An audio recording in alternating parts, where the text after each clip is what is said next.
하나님께서는요, 그의 섭리를 우리의 삶 가운데서 베푸시면서 우리가 그 섭리를 이해하기를 원하십니다.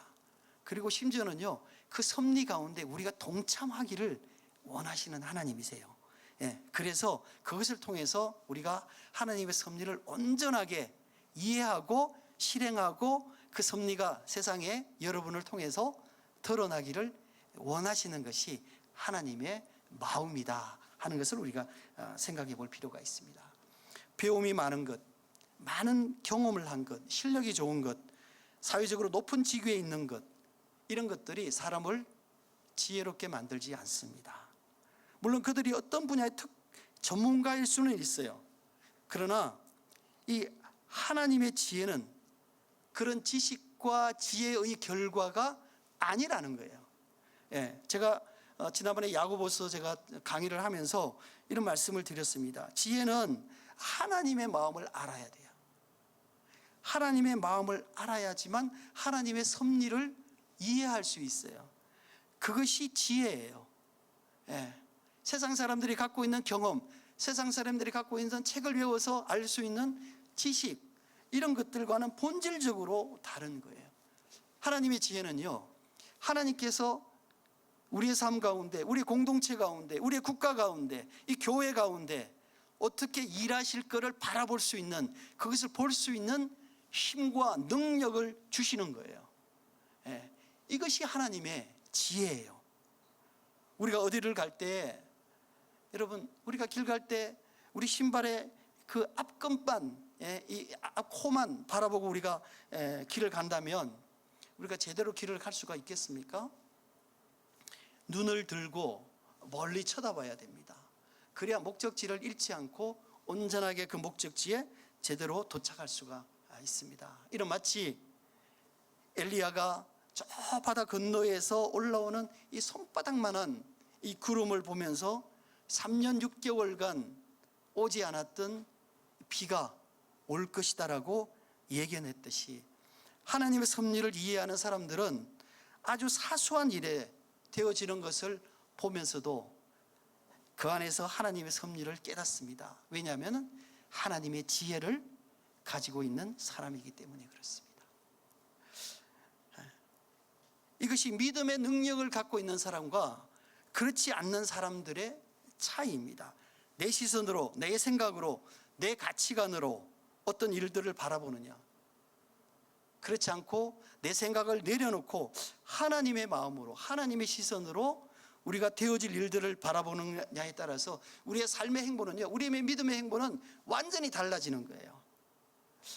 여러분, 우리가 신앙생활을 오래 했다고 해서 여러분, 우리가 그렇게 되어지지 않아요. 참 아쉽지만 그렇습니다. 문제는 뭐냐면 신앙생활을 어떻게 했느냐예요. 우리가 신앙생활을 어떻게 했느냐예요.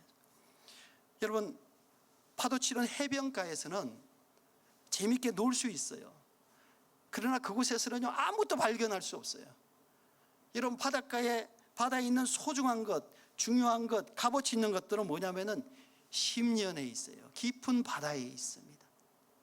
여러분, 우리가 때때로 어려운 일을 겪어도 진덕하니 조금 참고 기다리고, 어떤 감정이 생겨도 혹시 내가 오해하고 있지 않는지 그 말에 대한 의미를 한 번 더 생각해보고, 혹시 내가 잘할 수 있어도 하고자 하는 사람이 있으면 그 사람에게 양보해서 기회를 주고, 내가 당장 하고 싶은 말이 있어도 우리가 침을 삼키듯 그 말을 삼킬 수 있어야 돼요. 내가 할 말 다 하고 얼굴로 내 감정 다 쏟아내고 자기 고집 다 부리고 내 말 언제나 옳다라고 생각하면 그 가운데서 어떤 하나님의 지혜를 우리가 발견할 수 있겠습니까? 우리가 그런 삶을 살면 우리가 어떤 하나님의 섭리를 우리 삶 가운데서 이룰 수가 있겠습니까? 사랑하는 성도 여러분, 하나님의 섭리를 알기를 원하십니까?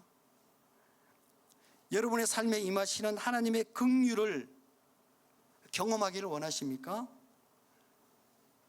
조용히 하나님의 때를 기다리는 것이 필요합니다. 여러분, 그리고 여러분 말씀을 읽으십시오. 하나님의 말씀을 읽어야 하나님의 마음을 읽을 수 있습니다. 그리고 하나님의 마음을 알게 해달라고 우리가 기도해야만 합니다.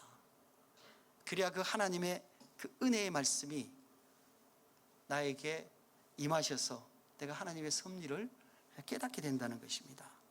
많은 성도들이 하나님의 말씀을 잘 읽지도 않고 읽어도 그 의미를 생각하지 않고 그냥 읽습니다. 성경의 대부분의 지식을 목회자의 설교로 대체하려고 해요. 여러분, 그것은요 아주 잘못된 신앙생활이에요. 지난주에 제가 성경 공부할 때 잠시 말씀을 드린 것처럼 여러분, 목회자는요 여러분과 똑같이 말씀을 보고 그것을 해설하는 사람이에요. 성경을 해설하는 목사의 설교나 강의가 통해서 여러분의 은혜를 받고 성경에 대한 지식을 어느 정도 쌓아가는 것은 굉장히 중요한 일이고 필요한 일이에요.